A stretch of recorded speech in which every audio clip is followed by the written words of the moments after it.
très bien, on peut lire ensemble. Celui qui demeure sous l'abri du Très-Haut repose à l'ombre du Tout-Puissant. Je dis à l'Éternel, mon refuge et ma forteresse, mon Dieu en qui je me confie. Car c'est lui qui te délivre du filet de l'oiseleur, de la peste et de ses ravages. Il te couvrira de ses plumes et tu trouveras un refuge en sous ses ailes. Sa fidélité est un bouclier et une cuirasse. Tu ne craindras ni les terreurs de la nuit, ni la flèche qui vole le jour, ni la peste qui marche dans les ténèbres, ni la contagion qui frappe en plein midi. Que 1000 tombent à ton côté et 10 000 à ta droite, tu ne seras pas atteint. De tes yeux seulement tu regarderas et tu verras la rétribution des méchants. Car tu es mon refuge, ô Éternel. Tu fais du Très-Haut ta retraite. Aucun malheur ne t'arrivera, aucun fléau n'approchera de ta tente, car il ordonnera à ses anges de te garder dans toutes tes voies. Ils te porteront sur les mains, de peur que ton pied ne heurte contre une pierre. Tu marcheras sur le lion et sur l'aspic, tu fouleras le lionceau et le dragon. Puisqu'il m'aime, je le délivrerai. Je le protégerai, puisqu'il connaît mon nom. Il m'invoquera et je lui répondrai. Je serai avec lui dans la détresse. Je le délivrerai et je le glorifierai. Je le rassasierai de longs jours et je lui ferai voir mon salut. Amen. Merci, vous pouvez vous asseoir. La protection toute suffisante de Dieu pour ses enfants. À l'heure actuelle, nous sommes en train de vivre dans une situation tout à fait dramatique. Et ce qui arrive dans le monde entier, sur la planète Terre, la planète entière. Alors, je comprends bien que nous devons être sous nos gardes. Et ça doit nous porter à nous réfléchir parce que, en tant qu'enfants de Dieu, nous avons été avertis. Amen. Il y a des choses qui vont arriver dans ce monde. Et le Seigneur Jésus-Christ a bien parlé de la fin des temps, de ce qui va arriver dans la suite. Il pouvait dire, lorsque nous observons des signes, des problèmes dans ce monde, des bouleversements, eh bien, nous devons aussi être en alerte et nous pouvons nous encourager parce que notre délivrance n'est pas loin. Amen.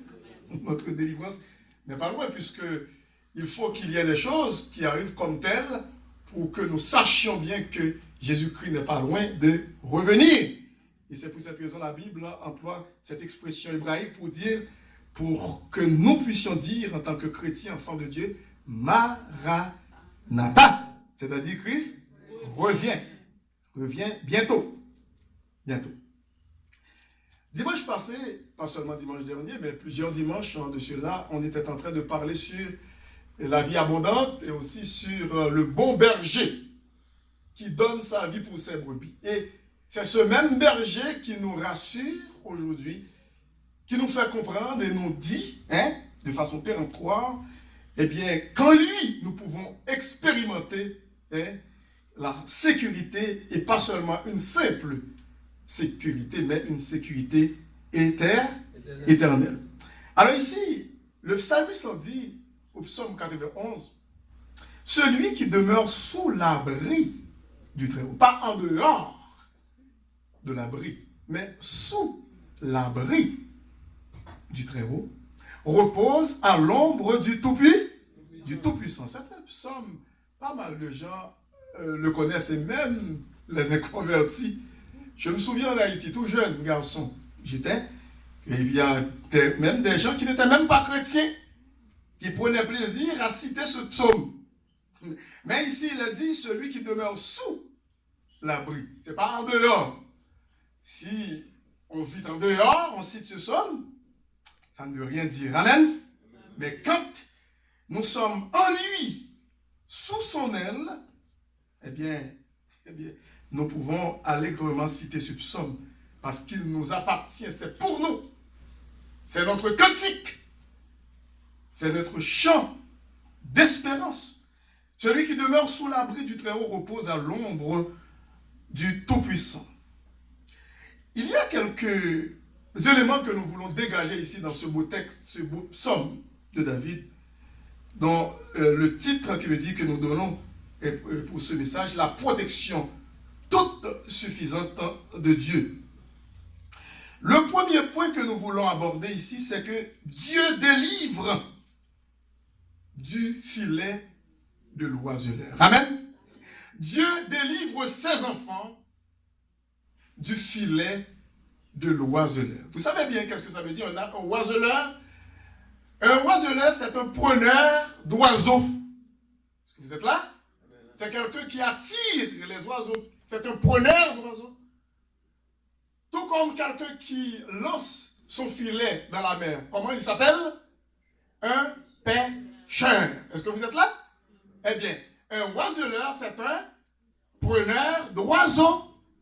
Quelqu'un qui tend un piège pour attirer et pour prendre les oiseaux. Les oiseaux. C'est pour cette raison qu'il porte le nom aussi, qui tire des oiseaux. Un oiseleur. Satan est un oiseleur. Ah, vous l'avez ignoré? Ah, c'est le fameux oiseleur. Vous allez voir ici dans le psaume 91. Parce que le psalmiste énumère différentes façons dont Dieu délivre ses enfants. Il énumère différentes façons dont Dieu délivre le croyant, le chrétien, contre toutes les attaques effrayantes du malin. Dieu nous délivre du filet de l'oiseleur.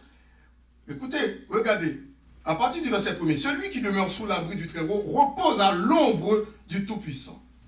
Je dis à l'Éternel, mon rocher, ou mon refuge plutôt, et ma forteresse, mon Dieu en qui je me confie. Au verset 3, il dit, car c'est lui qui te délivre, hein, mon âme, du filet de l'oiseleur. Dieu nous délivre du filet de l'oiseleur. Et le deuxième point, c'est que Dieu nous délivre aussi, en tant que ses enfants, de la peste et de ses ravages. Ce n'est pas seulement du filet de l'oiseleur qui nous délivre, mais de la peste et de ses ravages. Il y a beaucoup de pestes qui font des ravages dans ce monde actuellement.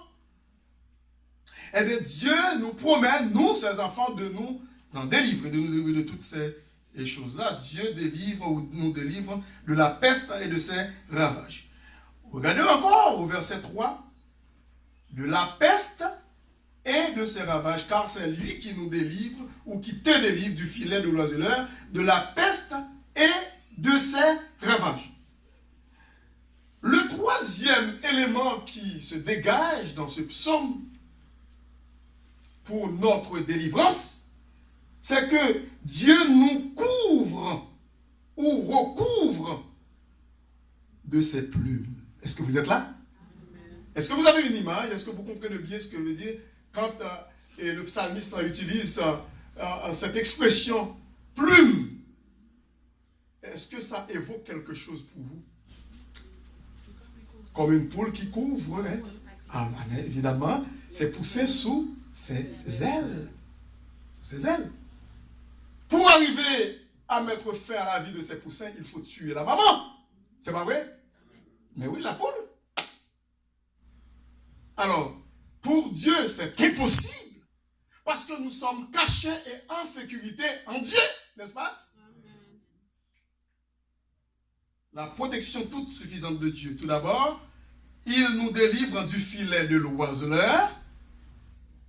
Il nous délivre de la peste et de ses ravages. Et ensuite, il nous recouvre de ses plumes. Est-ce que vous êtes là? Vous voyez comment vous êtes, nous sommes en sécurité totale? Amen. Et cette image de sécurité et de réconfort, on le trouve au travers de la Bible. regardons au psaume 124 de David, le psaume 124 de David faisait l'expérience de ça.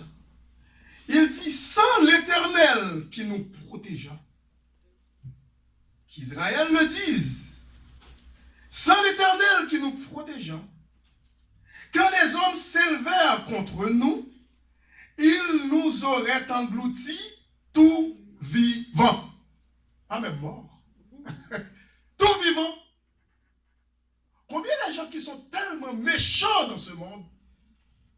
Il y en a des gens qui ont été enterrés vivants par des hommes, par des humains. C'est grave. Eh bien ici, David dit, ils nous auraient engloutis tout vivant quand leur colère s'enflamma contre nous. Il dit, alors les eaux nous auraient submergés, engloutis, submergés. Les torrents auraient passé sur notre âme.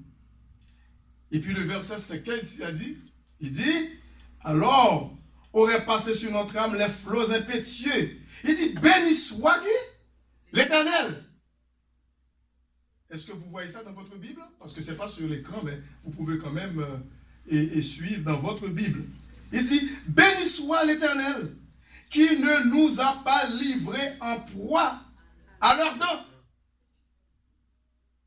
Et puis, au verset 7, qu'est-ce qu'il est dit? Le verset 7 dit, ben, regardez dans votre Bible, il dit, toute notre âme s'est échappée comme l'oiseau du filet des oiseleurs. Vous voyez, c'est répété au psaume 124. Parce que le tentateur est un oiseleur qui essaie d'attraper les enfants de Dieu. Par cette parole de la Bible qui nous considère comme des oiseaux innocents qui se font parfois attraper par le tentateur. Il dit, notre âme s'est échappée comme l'oiseau du filet, merci beaucoup, comme l'oiseau du filet des oiseleurs. Il faut bien regarder qu'est-ce que le psalmiste dit ici. Il dit, le filet s'est rompu et nous nous sommes échappés. Mais s'il dit que le filet s'est rompu et nous nous sommes échappés, où étions-nous? En dedans? Mais oui, on était déjà même en dedans. Comment se fait-il que nous... Écoute, on n'a pas pu... Il n'a pas... Écoute, c'est tellement grave parce que on n'a pas pu, comment dirais-je, on n'était tellement pas intelligent pour voir les tactiques du diable et le piège du malin, les subterfuges du diable, au point qu'il nous a épiés, il nous a piégés et il nous a attrapés. De telle sorte que nous sommes en dedans. Nous sommes en dedans. Et il a fallu la main de Dieu pour rompre le filet, pour nous faire ça sortir. Vous voyez, on était déjà en dedans. Ça prend l'intervention de Dieu pour le déchirer filet, pour que nous soyons capables d'échapper. Parce que David dit ça, il dit, notre âme s'est échappée comme l'oiseau du filet des oiseleurs. Le filet s'est rompu. Ce n'est pas rompu. Écoute, le filet n'a pas été rompu tout seul. Il dit, le filet s'est rompu et nous nous sommes échappés. Et qu'est-ce qu'il dit encore? Il dit au verset 8, notre secours est dans le nom de l'Éternel qui a fait les cieux et la terre. Vous voyez? Nous étions considérés comme des oiseaux dans le filet de oiseleur qui est Satan. Mais Dieu a fait son intervention, il a déchiré, il a rompu le filet pour que nous puissions être échappés. Mais au psaume 91, c'est ce qu'il a dit aussi au verset 3, il dit, car c'est lui qui nous délivre du filet de l'oiseleur et aussi de la peste et de ses ravages. Le quatrième élément que nous pouvons retirer de ce beau psaume, c'est que Dieu nous protège, nous ses enfants, par sa fidélité. Nous sommes rendus à 4 éléments dans ce psaume. Il y en a pas mal d'autres choses, mais on veut nous limiter ici. Tout d'abord, il nous délivre du filet de l'oiseleur. Il nous délivre de la peste et de ses ravages. Il nous recouvre de ses plumes et il nous protège par sa fidélité. Vous voyez, regardez. Lorsque nous regardons le verset 9, il dit « Car tu es mon refuge, ô Éternel. Tu fais du Très-Haut ta retraite. » Et si on reprend par exemple, et depuis au verset 5, il dit « Tu ne craindras ni la terreur de la nuit, ni la flèche qui vole de jour, ni la peste qui marche dans les ténèbres. » Et pas seulement dans les ténèbres, ni la contagion qui frappe en plein. Maintenant, il y a un fléau qui frappe en plein jour. Pendant le jour comme durant la nuit.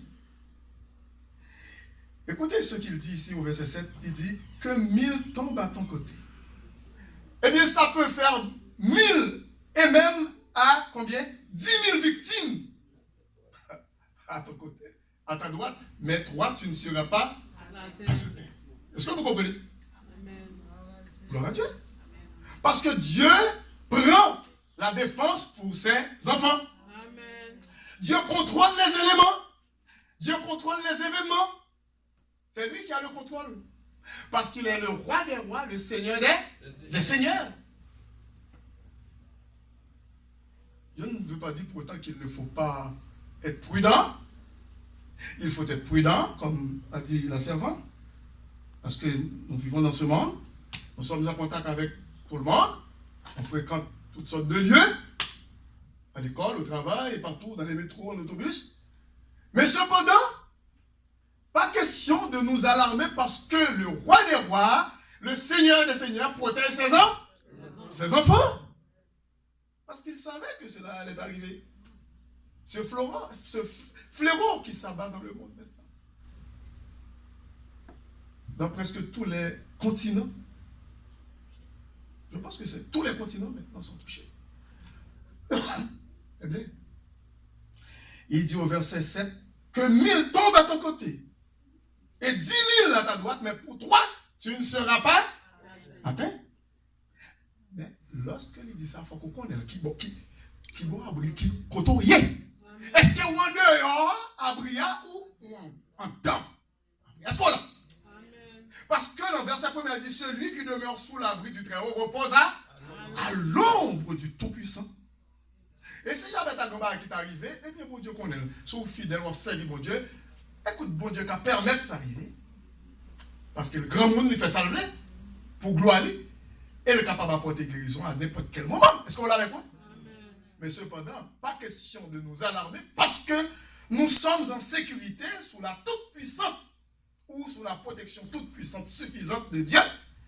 Comme dit le psalmiste, celui qui demeure sous l'abri du Très-Haut repose à l'ombre du Tout-Puissant.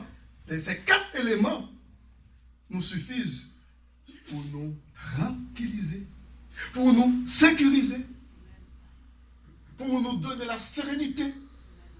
Amen. Pour nous faire comprendre que vraiment que, écoute, lorsque ça dit, c'est lui qui me délivre du filet de l'oiseleur, hein, de la peste et de ses ravages, et puis c'est lui qui nous recouvre de ses plumes, hein, c'est pas vrai, 3, et c'est lui qui nous donne la protection par sa fidélité. Amen. Regarde le verset 4. Le verset 4 dit, il te couvrira de ses plumes et tu trouveras un refuge sous ses ailes. Sa fidélité est un bouclier et une cuirasse. Il ne dit pas notre fidélité, mais sa fidélité est un bouclier et une cuirasse. Et lorsque nous observons ces événements qui arrivent, eh bien, nous regardons au verset 8, il dit, de tes yeux seulement, tu regarderas et tu verras quoi? La rétribution des méchants. Dieu voit, il y a pas mal de choses qui se font dans ce monde. Mais bon Dieu lui-même, il connaît ça l'a fait. Il grand monde. Il dit, au verset 9, car tu es mon refuge, ô Éternel, tu fais du Très-Haut ta retraite. Il dit, aucun malheur ne t'arrivera.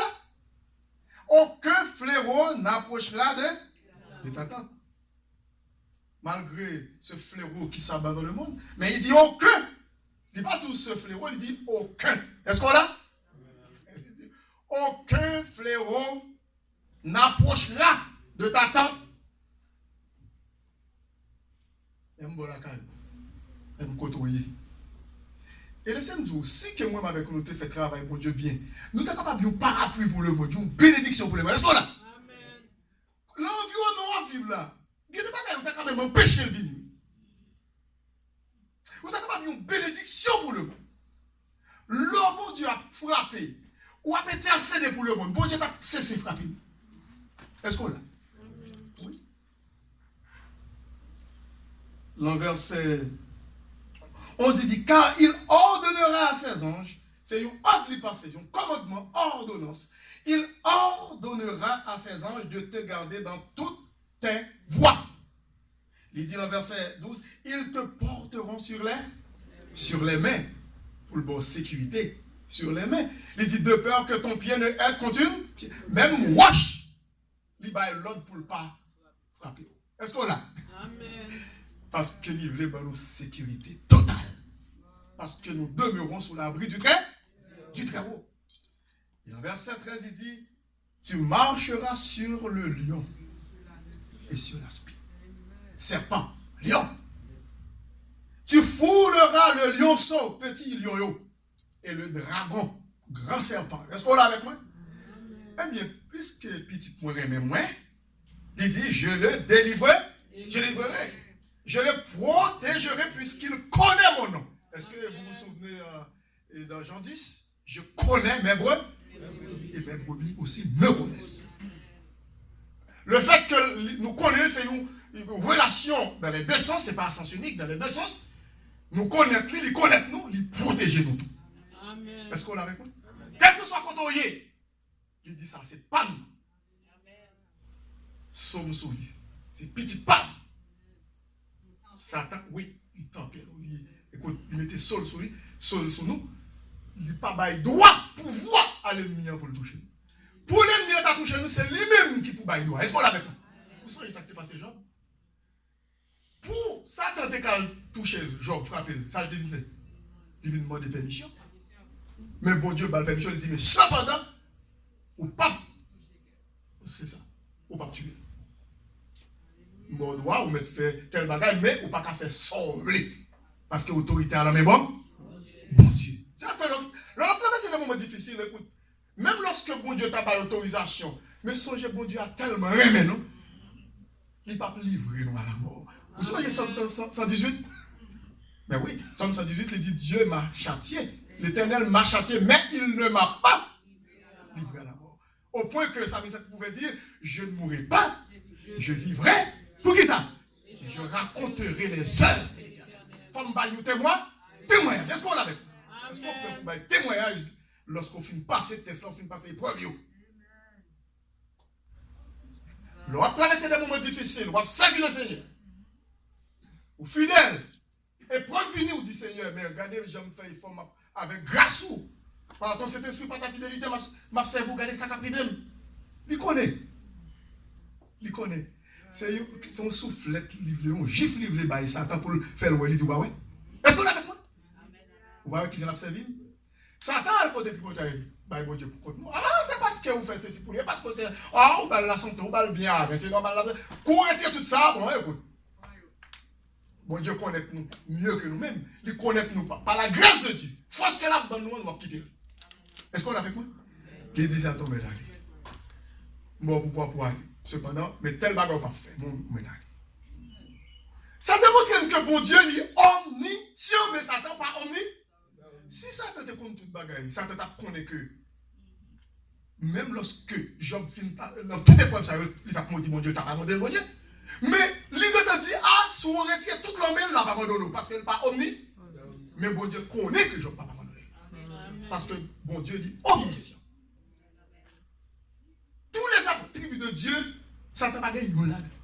Satan n'a pas ni omniscient, ni omnipotent, tout puissant. Il n'est pas omniprésent, il n'est pas partout.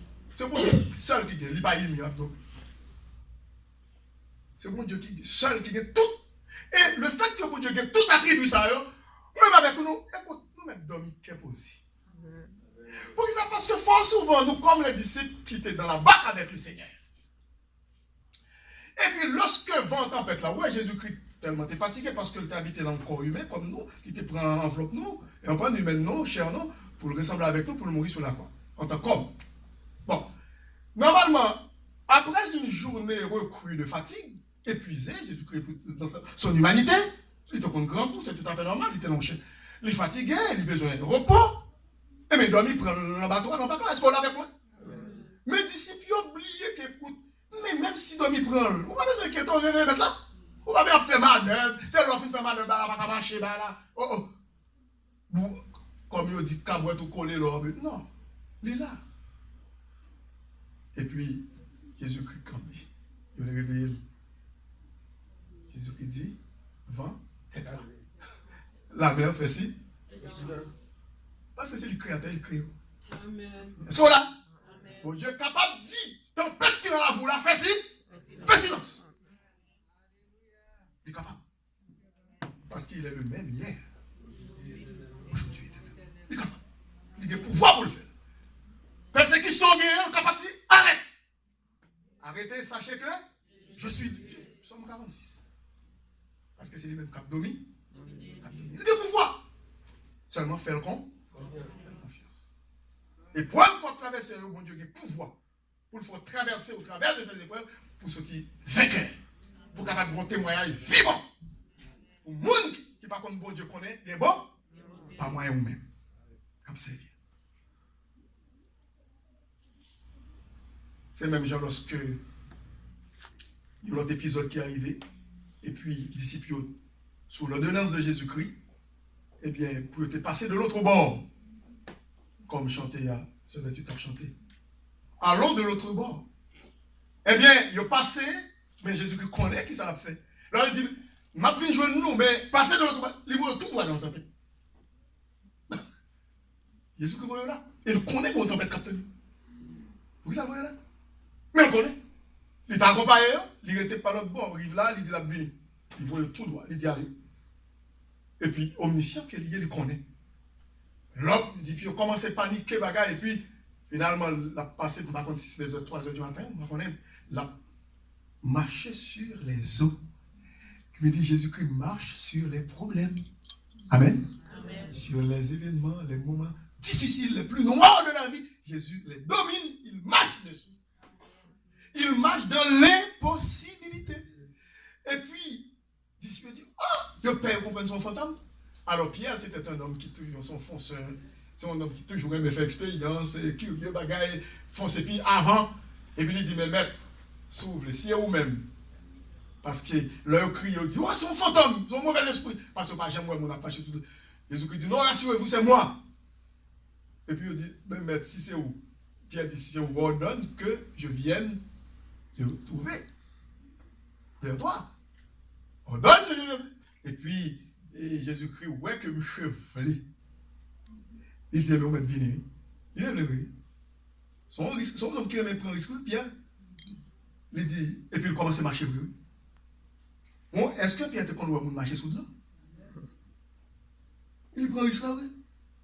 C'est ton pêcheur professionnel qui te connaît pêcher poisson. Il descend carrément. Assurément, tu as un ciment, papier, Jésus-Christ est content. Est-ce qu'on l'a avec moi? L'ol mettez pied l'eau. Il voit qu'il est correct. Et puis il commence par. Mais pendant la marche, qui bosse yeux sur Jésus. Qui ça passe qui fait la vie enfoncée après? Il commence à tourner les yeux, c'est l'inquiet. Parce que lui, ouais, vague commencer. Mais bon, écoute, même si vague a monté, toujours fixé. Pas regarder vague, pas regarder problème fixé au sous. Je lève les yeux vers les montagnes. D'où me viendra le secours? Le secours me vient où?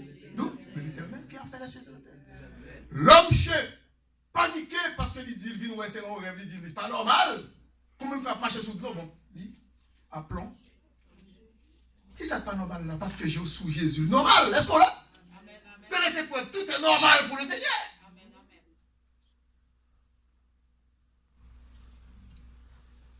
Écoutez, le fait que Jésus-Christ est capable de marcher sur les eaux, il nous ordonne de le faire. Il est avec nous. Pas besoin d'inquiéter. La fait nous marcher sur les problèmes de la vie et en sortir vainqueur.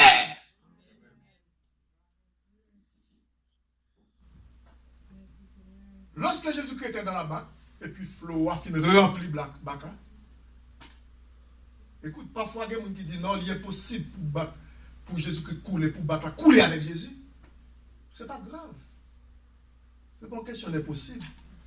Battre la mais couler, c'est pas. Non, ça n'a rien. Ça n'a aucune espèce d'importance. Même si battre t'a coulé avec Jésus-Christ, mais ça l'a fait. Jésus-Christ a marché sur l'air. Et puis il fait tout 10 pieds sortir. Est-ce qu'on est avec moi?